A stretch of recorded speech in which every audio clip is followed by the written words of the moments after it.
Hello दोस्तों, नमस्कार। मेरा नाम मीनेश यादव है और आज हम पढ़ने वाले हैं यूकेरियोटिक कोशिकाएं यानी कि ससीम केंद्र की कोशिकाएं, जो कि हमारा पहले से चल रहा है। कोशिका जीवन की इकाई जो अध्याय है, चैप्टर है, जो हमारा कंटिन्यू चल रहा है। इसके 3 वीडियो हो चुके हैं। उसमें हम पहले के टॉपिक पढ़ लिए हैं और उसके जो 3 वीडियो है हमें आपके लिए डिस्क्रिप्शन बॉक्स में डाल दूंगा, आपको मिल जाएंगे, आप देख सकते हो उनको भी। और अगर हमें मेरा पढ़ाना अच्छा लगता है तो चैनल को सब्सक्राइब और वीडियो को लाइक और अपने दोस्तों को शेयर कीजिए और कमेंट में बताइए कि मैं और क्या सुधार कर सकता हूँ मेरे अंदर। अगर आपको कुछ ऐसा सजेशन देना होता अब दे सकते हो। चलो हम आगे बढ़ते हैं, आज शुरू करते हैं। यूकेरियोटिक कोशिकाएं क्या है, ससीम केंद्रित कोशिकाएं, वो पढ़ते हैं। देखिए, सभी आद्यतन सभी क्या है, सभी आद्य जीव, पादप, प्राणी व कवक में यूकेरियोटिक कोशिकाएं होती है। यूकेरियोटिक कोशिकाओं में झिल्लीदार अंगकों की उपस्थिति के कारण कोशिका द्रव्य विस्तृत कक्ष युक्त प्रतीत होता है। यूकेरियोटिक कोशिकाओं में झिल्ली वही केंद्रक आवरण युक्त व्यवस्थित केंद्रक मिलता है। इसके अतिरिक्त यूकेरियोटिक कोशिकाओं में विभिन्न प्रकार के जटिल गतिकीय एवं कोशिकीय कंकाल जैसी संरचनाएं मिलती है। इनमें आनुवंशिक पदार्थ गुणसूत्रों के रूप में व्यवस्थित होता है। जो आनुवंशिक पदार्थ होता है वो क्या होता है, गुणसूत्र के रूप में व्यवस्थित होता है। उससे पहले हम प्रोकैरियोटिक कोशिका पढ़े थे, उसमें कोशिकांग नहीं होते थे और केंद्रक भी नहीं मिलता था, लेकिन उसमें राइबोसोम जो था वो दोनों में मिलता था, ये याद रख लेना। अब हम इसमें आगे पढ़ेंगे। सभी यूकेरियोटिक कोशिकाएं एक जैसी नहीं होती, याद रख लेना है। सभी यूकेरियोटिक कोशिकाएं जो एक जैसी नहीं होती है, पादप और जंतु कोशिकाएं भिन्न होती है। पादप कोशिका में कोशिका भित्ति, लवक, एक बड़ी केंद्र या रसधानी मिलती है, जबकि प्राणी कोशिकाओं में यह अनुपस्थित होती है। दूसरी तरफ प्राणी कोशिकाओं में तारकाय मिलता है, जो लगभग सभी पादप कोशिकाओं में अनुपस्थित होता है। आइए अब प्रत्येक कोशिकीय अंगक की संरचना व कार्यविधि का अध्ययन करें। ठीक है, अब आगे अध्ययन करते हैं। अब ये चित्र है 8.3, वो हम देख सकते हैं। आप देख लीजिए, ये चित्र आप पढ़ सकते हो, इसमें पढ़ लेना, क्योंकि बहुत पहले छठी क्लास से आ जाता है। 6th में रहते हो तब भी, फिर चलता ही 10th तक। तो अभी तो आप 11th में हो, बहुत बढ़िया है, या फिर नीट की तैयारी कर रहे हो या 12th में, तो भी देख रहे होंगे। फिर है अब हम क्या करेंगे, अब प्रत्येक कोशिकीय अंग को संरचना कार्यविधि के अध्ययन करेंगे। अब सबसे पहले इसमें दिया हुआ है कोशिका झिल्ली। कोशिका झिल्ली में क्या दिया है, वर्ष 1950, याद रखना 1950 बहुत ही इंपॉर्टेंट है। वर्ष 1950 के इलेक्ट्रॉन सूक्ष्मदर्शी की खोज के बाद कोशिका झिल्ली की विस्तृत संरचना का ज्ञान संभव हो सका। इस बीच मनुष्य की लाल रक्त कणिकाओं की कोशिका झिल्ली के रसायन अध्ययन के बाद जीवद्रव्य झिल्ली की संभावित संरचना के बारे में जानकारी प्राप्त हुई। कहाँ से? लाल रक्त कणिकाएं, मतलब आरबीसी। ठीक है, फिर हम इससे आगे बढ़ते हैं। अध्ययनों के बाद इस बात की पुष्टि हुई कि कोशिका झिल्ली मुख्यतः लिपिड व प्रोटीन की बनी होती है। कोशिका झिल्ली काय की बनी होती है? मुख्यतः लिपिड और प्रोटीन की बनी होती है। इनमें प्रमुख लिपिड फास्फोलिपिड होते हैं, जो 2 सतहों में व्यवस्थित होते हैं। लिपिड झिल्ली के अंदर उप व्यवस्थित होते हैं, जिनका ध्रुवीय सिरा बाहर की ओर व जल भीरू पुच्छ सिरा अंदर की ओर होता है। इससे सुनिश्चित होता है कि संतृप्त हाइड्रोकार्बन की बनी हुई अध्रुवीय पुच्छ जलीय वातावरण सुरक्षित है। ये चित्र में दिया हुआ है। इसके अतिरिक्त फास्फोलिपिड झिल्ली में कोलेस्ट्रॉल भी पाया जाता है। क्या पाया जाता है? कोलेस्ट्रॉल भी पाया जाता है। ठीक है, इसके बाद हम पढ़ते हैं आगे वाला पैराग्राफ। बाद में जैव रासायनिक अनुसंधानों से यह स्पष्ट हो गया कि कोशिका झिल्ली में प्रोटीन और कार्बोहाइड्रेट भी पाया जाता है। क्या? प्रोटीन और कार्बोहाइड्रेट भी और लिपिड भी पाया जाता है। ठीक है, और वसा भी पाया जाता है। फिर विभिन्न कोशिकाओं में प्रोटीन व लिपिड का अनुपात भिन्न भिन्न होता है। मनुष्य की रुधिराणु इरिथ्रोसाइट की झिल्ली में लगभग 52% प्रोटीन, 40% लिपिड। याद रखना, कितना प्रतिशत प्रोटीन है? 52%। और लिपिड कितने? तो 40%। अगर देखो, झिल्ली में पाई जाने वाली प्रोटीन को अलग करने की सुविधा के आधार पर 2 अंगभूत व परिधीय प्रोटीन भागों में विभक्त कर सकते हैं। परिधीय प्रोटीन झिल्ली की सतह पर होता है, जबकि अंगभूत प्रोटीन आंशिक या पूर्ण रूप से झिल्ली में धंसे होते हैं। ठीक है, अब हम पढ़ेंगे कि कोशिका झिल्ली का उन्नत नमूना जो किसने दिया था, 1972 में सिंगर व निकोलसन द्वारा प्रतिपादित किया गया। बहुत ही इंपॉर्टेंट है, याद रख लेना कि 1972 में जो झिल्ली का तरल भी बोलते हैं इसे, तो उन्हें किसने प्रतिपादित किया था और कब किया था, तो 1972 में। और किसने, तो सिंगर और निकोलसन, दो वैज्ञानिक ने उन्होंने दिया था। जिसमें तरल किरमिर नमूना के रूप में व्यापक रूप से स्वीकार कर किया गया। इसके अनुसार लिपिड के अर्धतलीय प्रकृति के कारण फास्फोलिपिड द्विसतह के रूप भीतर प्रोटीन पार्श्विक गति करता है। झिल्ली के भीतर गति करने की क्षमता उसकी तरलता पर निर्भर करती है कि वो कितना तरल है। ठीक है, कोई पानी रहता है तो उसमें ज़्यादा तैरता है, कोई कम है तो और भी कम तैरने में वो रहता है। ठीक है, अब हम इसमें 8.4 डायग्राम था, इसमें भी दिया हुआ था ऊपर भी ये, तो हम उसका डायग्राम भी देख लेते हैं, वो जो कि ये रहा। तो इसमें क्या दिया हुआ है, वही है जो कि देखो इसमें क्या दिया हुआ है, उसमें देख सकते हो आप। देखो परिधीय प्रोटीन है, फिर ये अंगभूत प्रोटीन है पूरा का जो है, फास्फोलिपिड की द्विसतह ये वाली है। फिर बाद में शर्करा है, ये दी हुई है परिधीय प्रोटीन है। शर्करा मतलब कार्बोहाइड्रेट हो गए। ठीक है, अब हम आगे देखते हैं आगे क्या दिया है कि झिल्ली की तरलीय प्रकृति, इसके कार्य जैसे कोशिका वृद्धि, ठीक है, अंतरकोशिकीय संयोजन का निर्माण, श्रवण, अंतरकोशिक कोशिका विभाजन इत्यादि की दृष्टि से महत्वपूर्ण है। फिर आगे दिया हुआ है जीव द्रव्य झिल्ली का सर्वाधिक महत्वपूर्ण कार्य यह है कि इससे अणुओं का परिवहन होता है। मतलब इसमें होता है कोशिका झिल्ली, जो द्रव्य झिल्ली क्या होती है उसमें मतलब अणुओं का परिवहन होता है, मतलब आदान प्रदान होता है। ठीक है, यह झिल्ली जैसे कि मान लो ये कोशिका है और ये ऐसा है, तो यहाँ पे आने के लिए एक दूसरी कोशिका है, तो इसमें आपस में जाने के लिए ये होता है। ठीक है, फिर आगे देख सकते हो, फिर आगे देखिए क्या यहाँ तक हो गया था, है ना। ठीक है, फिर होता है यह झिल्ली दोनों तरफ मिलने वाले अणुओं के चयनित पारगम है। ठीक है ना। कुछ अणु बिना ऊर्जा की आवश्यकता के झिल्ली से होकर आते हैं, जिसे निष्क्रिय परिवहन कहते हैं। इसमें कुछ भी नहीं लगता, वो बिना किसी अणु के आ जाते हैं, बिना किसी ऊर्जा के। उदासीन विलय सांद्र प्रवणता के अनुसार जैसे उच्च सांद्रता से निम्न सांद्रता की ओर साधारण विसरण द्वारा इस झिल्ली से होकर जाते हैं।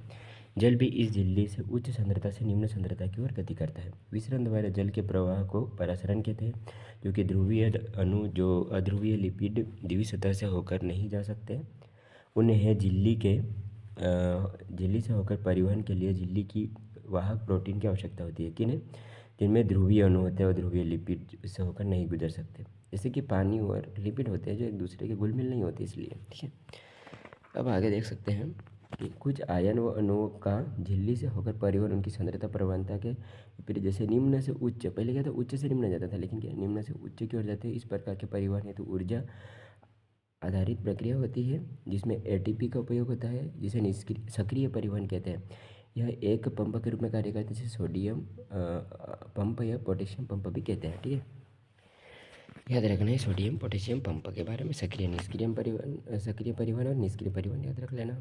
ठीक है, अभी हमारा होता है कोशिका भित्ति समाप्त, कोशिका झिल्ली समाप्त। हम पढ़ेंगे अभी कोशिका भित्ति। देखते हैं कोशिका भित्ति में क्या है। कोशिका भित्ति पढ़ते हैं। आपको याद ही होगा कि कवक व पौधों की जीवद्रव्य झिल्ली के बाहर पाए जाने वाली दृढ़ निर्जीव आवरण को कोशिका भित्ति कहते हैं। मतलब मृत होती है, निर्जीव होती है कोशिका भित्ति, है ना।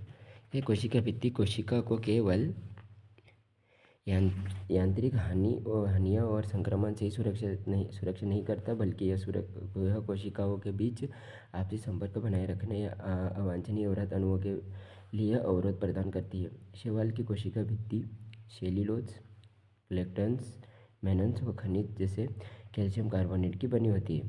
शैवाल की याद रखना। ठीक है, जबकि दूसरे पौधों में ये सेल्यूलोज, हेमिसेल्यूलोज, पैक्टिन व प्रोटीन की बनी होती है। नाम पादप कोशिका की कोशिका भित्ति में स्थित प्राथमिक भित्ति में वृद्धि की क्षमता होती है। ठीक है, जो प्राथमिक भित्ति होती है उसमें क्षमता होती है वृद्धि की, जो कोशिका को परिपक्व के साथ घटती जाती है। क्या कहते हैं, घटती जाती है, वह इसके साथ कोशिका के भीतर की तरफ द्वितीय भित्ति का निर्माण होने लगता है। क्या होता है, द्वितीय भित्ति का निर्माण होने लगता है। फिर आगे देखिए, अब देखिए मध्य पटलिका मुख्यतः कैल्शियम पेक्टेट की बनी होती है। ये बहुत ही ज़्यादा इंपॉर्टेंट, नीट में भी पहले पूछा गया है, बोर्ड में भी पूछा जाता है। ठीक है, मध्य पटलिका कई की बनी होती है, मुख्यतः कैल्शियम पेक्टेट की बनी सतह होती है, जो आसपास की विभिन्न कोशिकाओं को आपस में चिपकाए हुए पकड़े रखती है। कोशिका भित्ति एवं मध्य पटलिका में जीवद्रव्य तंतु प्लाज्मोडेस्माटा आड़े तिरछे रूप में स्थित होते हैं, जो आसपास की कोशिका द्रव्य से जोड़ते हैं। मतलब ये जो कोशिका है वो उसमें, ये जो कोशिका है दोनों मान लो, ये वाली, तो इसमें आड़े तिरछे ऐसे होंगे और उसमें जुड़े होंगे। अब ये भी हो गया हमारा कोशिका भित्ति। अब है अंतःझिल्लिका तंत्र, जो होता है अंतःझिल्लिका तंत्र हम पढ़ने वाले हैं। अब हम पढ़ेंगे अंतःझिल्लिका तंत्र। क्या पढ़ेंगे? अंतःझिल्लिका तंत्र पढ़ेंगे।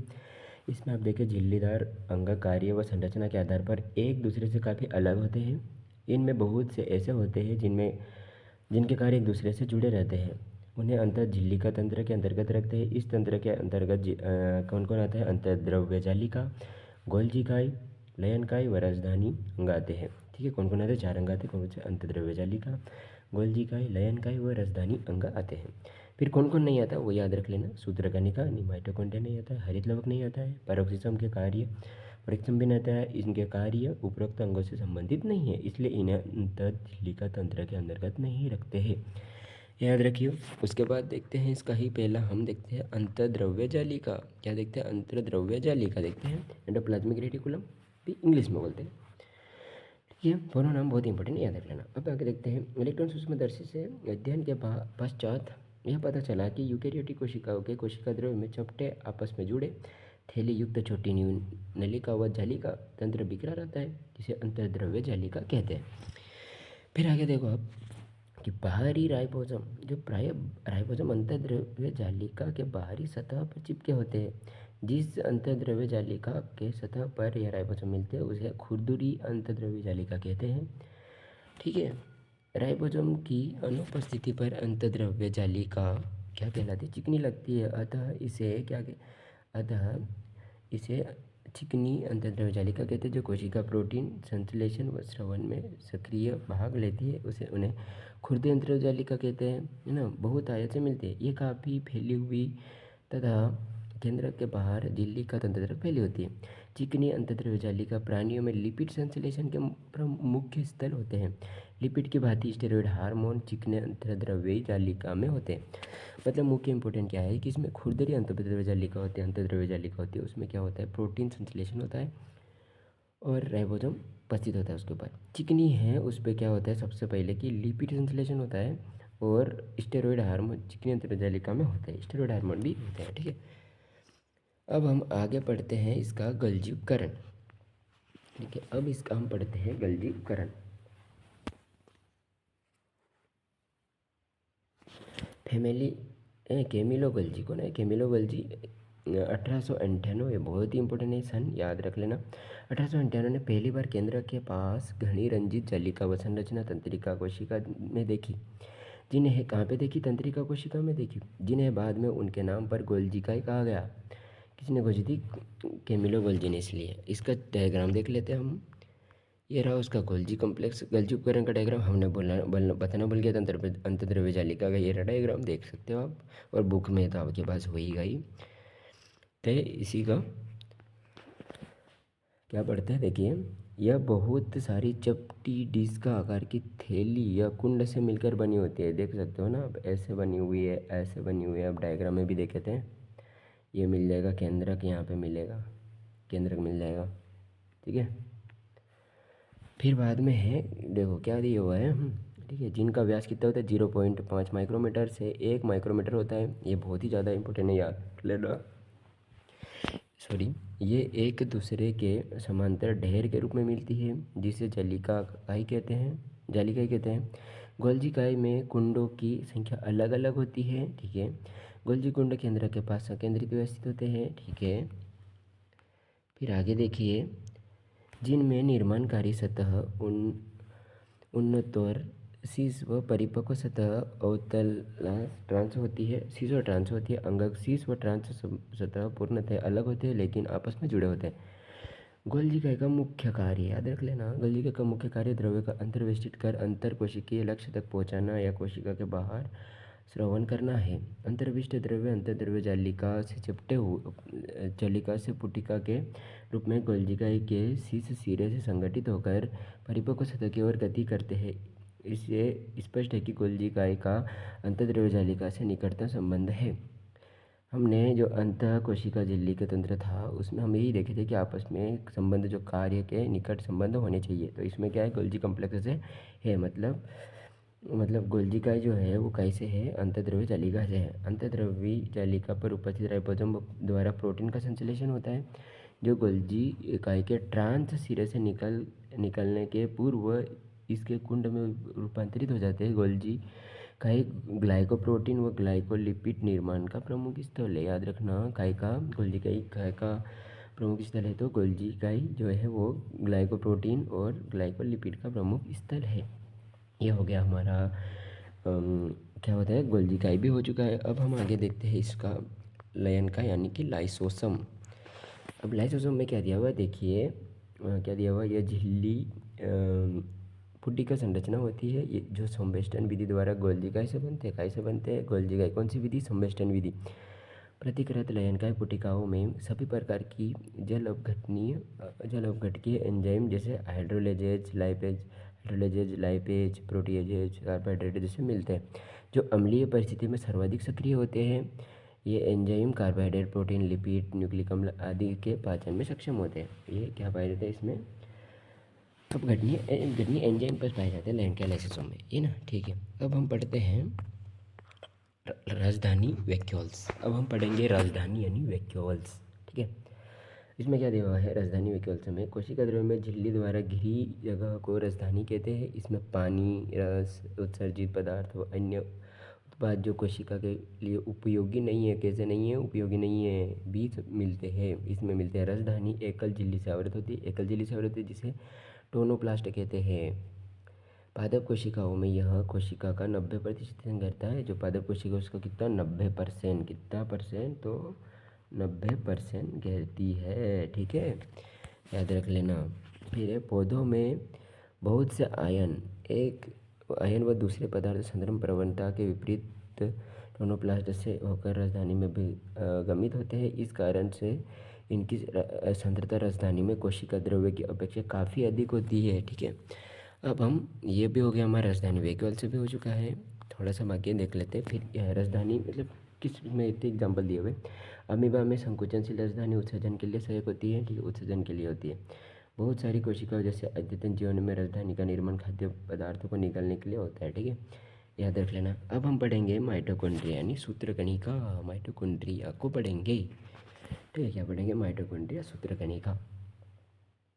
अब ये माइटोकॉन्ड्रिया सूत्रकणिका को जब तक, यानी माइटोकॉन्ड्रिया को जब तक विशेष रूप से अभिरंजित नहीं किया जाता, तब तक सूक्ष्मदर्शी द्वारा इसे आसानी से नहीं देखा जा सकता। दूसरे तो आसानी से देख सकते हैं, लेकिन इसको सूक्ष्मदर्शी से नहीं, अभिरंजित नहीं किया गया तब तक सूक्ष्मदर्शी में नहीं दिखेगा। मतलब कुछ न कुछ इसको जरूरत पड़ेगी इस चीज़ की, ठीक है, कलर की हो सकती है, वो हम आगे बढ़ने वाले हैं, इसी में आएगा। प्रत्येक कोशिका में सूत्रकणिका की संख्या भिन्न होती है, यह उसकी कार्य की सांद्रता पर निर्भर करती है। यह आकृति व आकार में भिन्न होती है। यह तश्करी व बेलनाकार आकृति की होती है, जो 1 से 4.1 माइक्रोमीटर लंबी और 0.105 माइक्रोमीटर, औसतन कितनी, 0.5 माइक्रोमीटर व्यास की होती है। सूत्रकणिका एक दोहरी झिल्ली युक्त संरचना होती है, जिसकी बाहरी झिल्ली व भीतरी झिल्ली इसकी अवकोशिका को दो स्पष्ट जलीय कक्षों, बाह्य कक्ष व, है ना, भीतरी कक्ष में विभाजित करती हैं। भीतरी कक्ष जो घने व समांगी पदार्थ से भरा होता है, अधात्री मैट्रिक्स कहते हैं। क्या कहते हैं, अधात्री मैट्रिक्स कहते हैं। बाह्य कला सूत्रकणिका की बाह्य सतह सीमा बनाती है। इसकी झिल्ली अंत झिल्ली कई अधात्री की तरफ अंतर्वलय बनाती है, जिसे क्रिस्टी कहते हैं। एक वचन में क्रिस्टो कहते हैं। क्रिस्टी इसके क्षेत्रफल को बढ़ाती है। इसकी दोनों झिल्लियों में इनमें संबंधित विशेष एंजाइम मिलते हैं, जो सूत्रकणिका के कार्य में संबंधित है। सूत्रकणिका का वायवीय शोषण से संबंधित है। इनमें कोशिकीय ऊर्जा एटीपी के रूप में उत्पादित होती है। इस कारण से सूत्रकणिका को कोशिका का शक्ति ग्रह भी कहा जाता है। सूत्रकणिका के अधात्री में एकल वृत्ताकार डीएनए अणु व कुछ आरएनए, राइबोसोम 70 पर तथा प्रोटीन संश्लेषण के लिए आवश्यक घटक मिलते हैं। सूत्रकणिका विखंडन द्वारा विभाजित होता है। सूत्रकणिका कैसे विभाजन होता है, तो सूत्रकणिका जो है विखंडन विधि द्वारा विभाजित होता है। अब हम इसको डायग्राम में भी देख लेते हैं। इसमें देखो, बाह्य झिल्ली मिल रही है, ये वाली क्या मिल रही है, बाह्य झिल्ली मिल रही है, भीतरी झिल्ली मिल रही है, अधात्री मिल रही है, अंतर झिल्ली अवकाश मिल रहा है, फिर मिलती है क्रिस्टी मिल रही है, ठीक है। अब हम आगे देखते हैं। हमारा माइटोकॉन्ड्रिया भी हो चुका है, यानी कि सूत्र बोलेंगे। अब हम पढ़ेंगे लवक यानी प्लास्टिड पढ़ेंगे। इसमें दिया हुआ है, लवक सभी पादप कोशिकाओं एवं कुछ प्रोटोजोआ जैसे यूग्लिना में मिलते हैं। ये आकार में बड़े होने के कारण सूक्ष्मदर्शी से आसानी से दिखाई पड़ते हैं। इसमें विशिष्ट प्रकार के वर्णक मिलने के कारण पौधे विभिन्न भिन्न रंग के दिखाई पड़ते हैं। विभिन्न प्रकार के वर्णकों के आधार पर लवक कई तरह के होते हैं, जिसे हरित लवक, वर्णकी लवक और अवर्णकी लवक कहते हैं। ठीक है, अब हम आगे देख रहे हैं। हरित लवकों में पर्णहरित वर्णक व कैरोटीनाइट वर्णक मिलते हैं, जो प्रकाश संश्लेषण के लिए आवश्यक प्रकाशीय ऊर्जा को संचित रखने का कार्य करते हैं। वर्णी लवकों में वसा, विलेय, कैरोटीनाइड वर्णक जैसे प्रोकैरोटीन, जेंथोफिल व अन्य दूसरे मिलते हैं। इनके कारण पादपों में पीले, नारंगी, लाल रंग दिखाई पड़ते हैं। अवर्णी लवक विभिन्न आकृति व आकार के रंगहीन लवक होते हैं, जिनमें खाद्य पदार्थ संचित होते हैं रहते हैं। मंड लवक में मंड के रूप में कार्बोहाइड्रेट संचित, जैसे आलू में। तेल लवक में तेल, वसा तथा प्रोटीन लवक में प्रोटीन का भंडारण होता है। अब आगे देखते हैं। हरे पौधे के अधिकतर हरित लवक पत्ती की पर्ण मध्यतक कोशिका में पाए जाते हैं। हरित लवक लेंस के आकार के अंडाकार, गोलाकार, चक्रीय व फीते के आकार के अंगक होते हैं, जो विभिन्न लंबाई 5 से 10 माइक्रोमीटर व चौड़ाई 2 से 4 माइक्रोमीटर के होते हैं। इनकी संख्या भिन्न हो सकती है, जैसे प्रत्येक कोशिका में एक क्लेमाइडोमोनास हरित शैवाल से 20 से 40 प्रति कोशिका पर्णमध्यतिक कोशिका हो सकती है। फिर उसके आगे देखते हैं।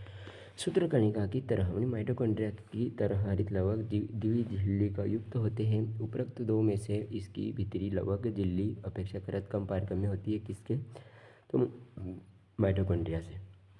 हरित लवक के अंत झिल्ली से घिरे हुए भीतर के स्थान को पीठिका, स्ट्रोमा कहते हैं। पीठिका में चपटे झिल्ली युक्त थैली जैसी संरचना संगठित होकर होती है, जिसे थाइलेकोइड कहते हैं। थाइलेकोइड सिक्कों के चट्टों की भांति ढेर के रूप में मिलते हैं, जिसे ग्रेना, एकवचन ग्रेनम या अंतरग्रेना थाइलेकोइड कहते हैं।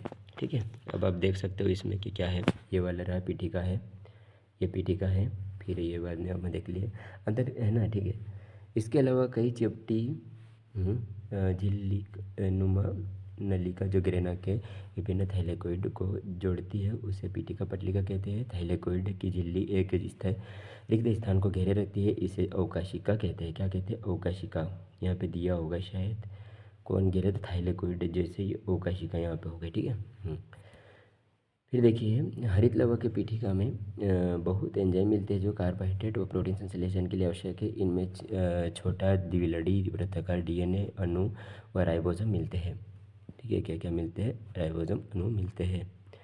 फिर आगे देखिए, हरित लवक थाइलेकोइड में उपस्थित होते हैं। हरित लवक में पाए जाने वाले राइबोसोम 70S कोशिका द्रव्य राइबोसोम की 80S से छोटा होता है। ठीक है, अब हम पढ़ेंगे, आगे पढ़ेंगे हम राइबोसोम पढ़ेंगे। ठीक है, जॉर्ज पेलेट 1953 ने सूक्ष्मदर्शी इलेक्ट्रॉन सूक्ष्मदर्शी द्वारा सघन कणिकामय संरचना राइबोसोम को सर्वप्रथम देखा। यह राइबो न्यूक्लिक अम्ल व प्रोटीन के बने होते और किसी भी झिल्ली से घिरे नहीं होते, याद रख लेना। ठीक है, और इसको पेलेट के कण भी कहते हैं, ये भी याद रखना। ठीक है, अब आगे देखते हैं कि यूकेरियोटिक राइबोसोम 80S व प्रोकैरियोटिक राइबोसोम 70S प्रकार के होते हैं। प्रत्येक राइबोसोम में उप इकाइयाँ, बड़ी व छोटी इकाइयाँ होती हैं। यहाँ पर S का मतलब क्या होता है? स्वेडबर्ग इकाई अवसादन गुणांक को प्रदर्शित करते हैं। आप देख सकते हो कि पिछली वीडियो में भी राइबोसोम के बारे में थोड़ा प्रोकैरियोटिक में पढ़े थे, तब आप एस का मतलब पूछ रहे थे, तो आप यहाँ पे आंसर मिल जाएगा। क्या होता है? स्वेडबर्ग इकाई को प्रदर्शित करते हैं। ठीक है, ये अपरोक्ष रूप से आकार व घनत्व को व्यक्त करता है। दोनों 70S व 80S राइबोसोम दो उप इकाइयों से बना होता है। आपको ये बताना है कि 70S और 80S में बता देता हूँ। 70S को अगर दो उप इकाइयाँ है कौन सी 70S की, तो वो कौन कौन सी में हो जाता है? तो वो होती है, एक तो होती है 50S और एक छोटी इकाई कौन सी होती है? 30S। ठीक है, याद रखना कौन सी होती है? 30S। और दूसरी है जो कौन सी है? 80S वाली है, तो वो मैं आपको बता देता हूँ। वो होती है एक 60S और एक होती है 40S। उसकी मतलब एक छोटी और बड़ी इकाइयाँ होती हैं। फिर बाद में आप देख सकते हो इसके डायग्राम। बड़ी इकाइयाँ है ये वाली, ये बड़ी है और ये छोटी वाली है राइबोसोम। ये दोनों चिपक गए तो पूरा क्या बन गया? राइबोसोम बन गया। ठीक है, राइबोसोम की संरचना। अब हम इसमें पढ़ेंगे अगला साइटोपंजर साइकोस्केलेटन। साइटोपंजर या साइकोस्केलेटन पढ़ेंगे। इसमें क्या पढ़ा हुआ है? प्रोटीन युक्त विस्तृत जालिकावत तंतु जो कोशिका में मिलता है उसे साइटोपंजर कहते हैं। कोशिका में मिलने वाला साइटोपंजर के विभिन्न कार्य जैसे यांत्रिक सहायता, गति और कोशिका के आकार को बनाए रखने में उपयोगी होती है। ठीक है, अब हम पढ़ेंगे पक्षमाप व कशेबिका, सिलिया, फ्लैजिला, ये पढ़ने वाले हैं। देखिए इसमें आगे देखते हैं, पक्षमाप भी है एक वचन पक्षमाप, वो कशेबिका है एक वचन कशेबिका। रोम सदृश झिल्ली का कोशिका झिल्ली पर मिलने वाली अपवृद्धि है।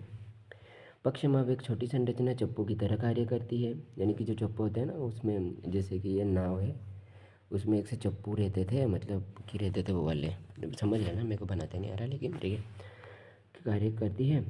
ठीक है, चप्पू की तरह कार्य करती है, जो कोशिका को या उसके चारों तरफ मिलने वाले द्रव्य की गति में सहायक होती है, क्योंकि वो चप्पू होता है जो भी नाव को भी तो गति ही कराता है। ठीक है, कशेबिका अपेक्षाकृत लंबे वो कोशिका के गति में सहायक होते हैं। प्रोकैरियोटिक जीवाणु में पाई जाने वाली कशेबिका संरचना रूप से यूकेरियोटिक कोशिका कशेबिका से भिन्न होती है। याद रखना, प्रोकैरियोट हम पढ़े थे उसमें अलग अलग होते, भिन्न होती है।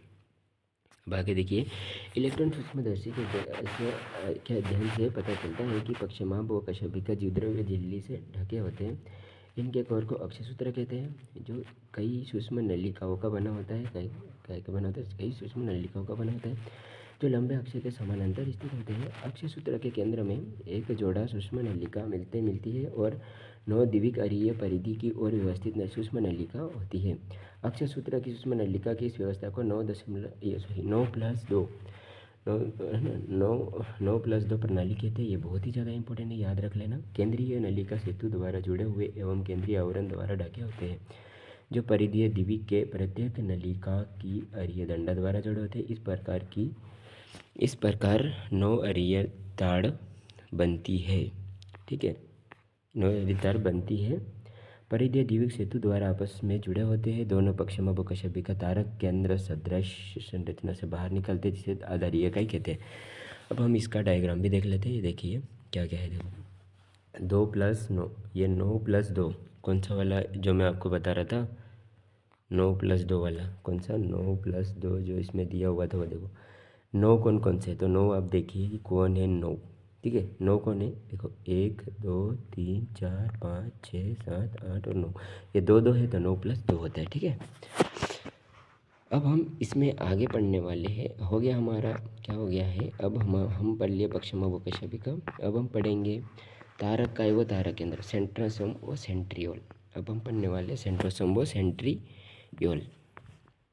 ठीक है, अब देखिए, तारक काय वह अंगक है जो बेलनाकार संरचना से मिलकर बना होता है, जिसमें तारक केंद्र होते हैं। यह अक्रिस्टलीय परिकेंद्र की द्रव्य से घिरा होता है। दोनों तारक केंद्र तारकाई में एक दूसरे के लंबवत स्थित होते हैं, जिनमें प्रत्येक की संरचना बैलगाड़ी के पहिए जैसे होती थी। वो नहीं, तारकाई बैलगाड़ी के पहिया आ गया, मतलब तारकाई, याद रखना। तारक केंद्र भी कहते हैं, सेंट्रोसोम भी सेंट्रियोल। ठीक है, तारक केंद्र संख्या में 9 समान दूरी पर स्थित परिधीय ट्यूबुलिन सूत्रों से बने होते हैं। प्रत्येक परिधीय सूत्र एक त्रिक होते हैं, पास के त्रिक आपस में जुड़े होते हैं। तारक केंद्र का अग्रभीतरी भाग प्रोटीन का बना होता है, जिसे धुरी कहते हैं। ठीक है, क्या कहते हैं, धुरी कहते हैं। यह परिधीय त्रिक के नलिका के प्रोटीन से बने होते हैं, अरिदंड से जुड़े होते हैं। तारक केंद्र पक्षमाप व कशेबिका का आधारी इकाई बनाता है और तर्क तंतु जंतु कोशिका विभाजन के उपरांत तर्क उपकरण बनाता है। ठीक है, बैलगाड़ी पे ही याद रख लेना इसमें। अब हम पढ़ते हैं केंद्रक, न्यूक्लियस, जो कि बहुत ही इंपॉर्टेंट है, अपना दिमाग रहता है। उसी तरह से कोशिका में एक केंद्रक होता है जो कि दिमाग की तरह काम करता है, मतलब कोशिका का एक तरीके से वो दिमाग है। अब हम पढ़ते हैं केंद्रक, न्यूक्लियस। क्या पढ़ते हैं, न्यूक्लियस, केंद्रक। ठीक है, कोशिकीय अंगक केंद्रक की खोज सर्वप्रथम रॉबर्ट ब्राउन ने 1831 से पूर्व की थी। याद रखना, कब, 1831 से पूर्व। ठीक है, किसने, रॉबर्ट ब्राउन ने। बाद में फ्लेमिंग ने केंद्रक में मिलने वाली, किसने, फ्लेमिंग में केंद्रक में मिलने वाली जो क्षारीय रंग से रंजित हो जाता है उसे क्रोमेटिन नाम दिया। किसने, फ्लेमिंग में। ठीक है, फ्लेमिंग ने दिया था। फिर आगे देखिए, अंतरकंकाल व्यवस्था केंद्रक कोशिका केंद्रक जिसका विभाजन नहीं हो रहा हो, अत्यधिक फैली हुई व विस्तृत केंद्रकीय प्रोटीन तंतु की बनी होती है, जिसे क्रोमेटिन कहते हैं। केंद्र की या अधात्री में एक या अधिक गोलाकार संरचना मिलती है जिसे केंद्रक कहते हैं।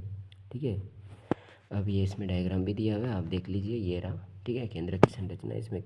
ठीक है, ये रहा केंद्र की संरचना है, इसमें आप देख सकते हैं ये रही केंद्र की संरचना।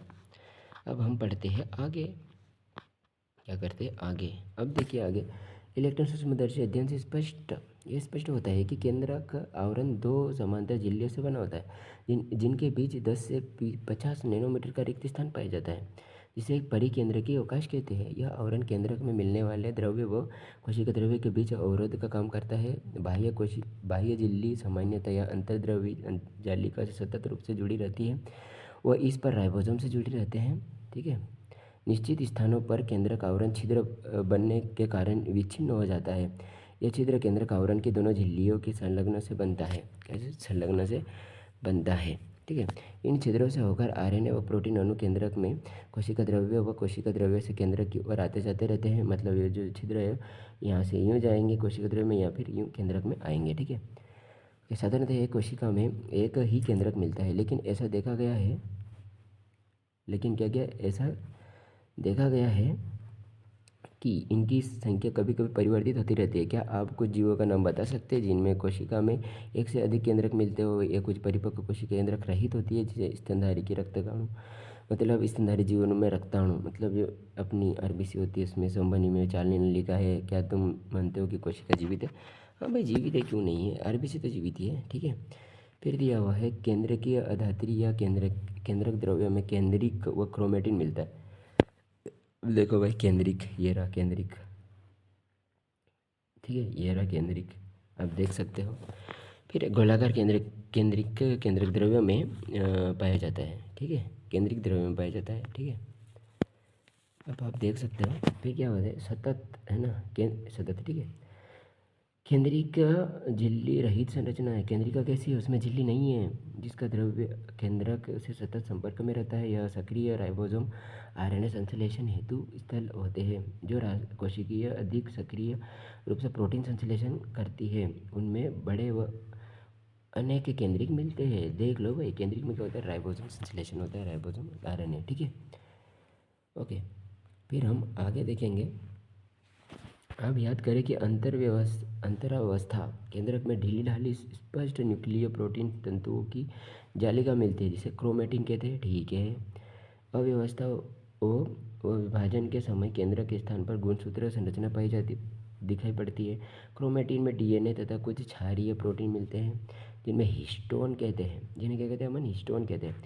इसके अतिरिक्त उनमें इतर हिस्टोन वो एक्स्ट्रा हिस्टोन है ना, वो आरएनए भी मिलता है। मनुष्य की कोशिका में लगभग 2 मीटर लंबा डीएनए सूत्र 46 गुणसूत्रों यानी 23 जोड़ों में बिखरा होता है। अब गुणसूत्रों में डीएनए का संवेष्टन पैकेजिंग कक्षा 12 में विस्तृत रूप से अध्ययन करेंगे। मतलब अभी 11वीं की है, 11वीं में गए तो 12 में अच्छे से पढ़ोगे।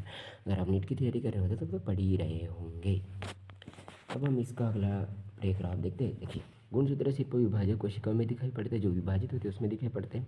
प्रत्येक गुणसूत्र में एक प्राथमिक संकीर्ण मिलता है, जिसे गुणसूत्र बिंदु या सेंट्रोमियर भी कहते हैं। प्राथमिक संकीर्णन मिलता है, वो याद रख लेना। ठीक है, इस पर बिंब आकार की संरचना में जिसे काइनेटोकोर कहते हैं। क्या कहते हैं, काइनेटोकोर। ये प्राथमिक है। ये कौन सी है, ये प्राथमिक वाली है। क्या है, तो ये जो है वो क्या है, तो वो है प्राथमिक संकीर्ण बिंदु। ठीक है, इसे क्या कहते हैं, काइनेटोकोर भी। अब हम देखते हैं कि इसमें तारकई गुणसूत्रों के दोनों अर्ध गुणसूत्रों को एक बिंदु पर पकड़ रखता है। तारकई जो है वो क्या करता है, गुणसूत्रों के एक बिंदु पर रखते हैं दोनों को। ठीक है, जैसे कि इसमें पकड़ा हुआ है, ये रहा, ये इसमें पकड़ा हुआ है। ठीक है, अब देखिए आप गुणसूत्र बिंदु की स्थिति के आधार पर गुणसूत्रों को 4 प्रकार में विभाजित किया जा सकता है। जैसे मध्य केंद्री, मेटासेंट्रिक गुणसूत्र में गुणसूत्र बिंदु गुणसूत्रों के बीच जो बीच स्थित होता है, जिसमें गुणसूत्र की दोनों भुजाएं बराबर लंबाई की होती है। कैसे होती है, बराबर लंबाई की। उपमध्य केंद्री यानी सब मेटासेंट्रिक गुणसूत्र में गुणसूत्र बिंदु गुणसूत्र के मध्य से जो हट कर होता है, जिसके परिणाम स्वरूप एक भुजा छोटी व एक भुजा बड़ी हो जाती है। ठीक है, अब है अग्र बिंदु। एग्रोसेंट्रिक गुणसूत्र में गुणसूत्र बिंदु इसके बिल्कुल किनारे पर मिलता है, जिसे एक भुजा अत्यंत छोटी व एक भुजा बहुत बड़ी होती है, जबकि अंत केंद्रीय टेलोसेंट्रिक गुणसूत्र में गुणसूत्र बिंदु गुणसूत्र के शीर्ष पर स्थित होता है। ठीक है, अब हम देखते हैं क्या क्या है। देखिए ये वाला जो है वो क्या क्या है। देखो ये सबसे ज़्यादा ये सैटेलाइट है, इसमें ये सैटेलाइट है, ये द्वितीय संकीर्ण पद है, याद रखना। डायग्राम में दिया हुआ लेकिन उसमें नहीं दिया हुआ, थ्योरी में नहीं दिया हुआ है ना। ठीक है, फिर ये छोटी भुजा है, ये बड़ी भुजा, इसमें मतलब दिया हुआ है बहुत सी चीज़ें। अब आप देख सकते हो इसमें क्या क्या है। देखो ये मध्य केंद्रिक था, ये मध्य केंद्रिक था, ये वाला। ठीक है, क्या था, मध्य केंद्रिक था, ये उप मध्य केंद्रिक था, ये वाले, फिर और 4 प्रकार के इसके डायग्राम है। ठीक है, अब हम देख सकते हैं। अब हो गया हमारा केंद्रक भी ख़त्म, न्यूक्लियस ख़त्म हो गया। अब हम पढ़ेंगे सूक्ष्मकाय माइक्रोबॉडी, जो कि हमारा इस अध्याय का है लास्ट टॉपिक। ठीक है, क्या है, लास्ट टॉपिक है। इसमें देखो सूक्ष्मकाय माइक्रोबॉडी, बहुत सारी झिल्ली आवृत सूक्ष्म थैलियाँ जिसमें विभिन्न प्रकार के एंजाइम मिलते हैं, ये पौधे व जंतु कोशिकाओं में पाई जाती है। सूक्ष्मकाय माइक्रोबॉडी में बहुत सारी एंजाइम की थैलियाँ मिलती हैं। ठीक है, आप सभी का धन्यवाद। यहीं पे हमारा होता है कोशिका जीवन वाला चैप्टर समाप्त, पूरा अध्याय खत्म हो गया है। आप सभी का धन्यवाद। अभी सारांश पढ़ लेना, और कुछ अगर इस अध्याय से रिलेटेड आपको कुछ भी क्वेश्चन हो तो आप कमेंट छोड़ के जाइए, मतलब कमेंट करिए। और इसी तरह से आपका धन्यवाद। और आप चैनल को सब्सक्राइब कीजिए, वीडियो को शेयर कीजिए, लाइक कीजिए, अपने दोस्तों को बताइए कि यहाँ पे कोई पढ़ा रहा है। अगर आप ऐसे ही पढ़ते रहोगे और मुझसे अब कमेंट करते जाओगे, आपके सवाल का मैं जवाब देता जाऊँगा, और मेरे अंदर क्या पढ़ाई में कुछ पढ़ा रहा हूँ तो उसमें क्या कमी है, आप क्या यूज़ करूँ क्या नहीं करूँ, आप सजेशन भी दे सकते हो। धन्यवाद। चलो मिलते हैं फिर अगले अध्याय में। Thank you.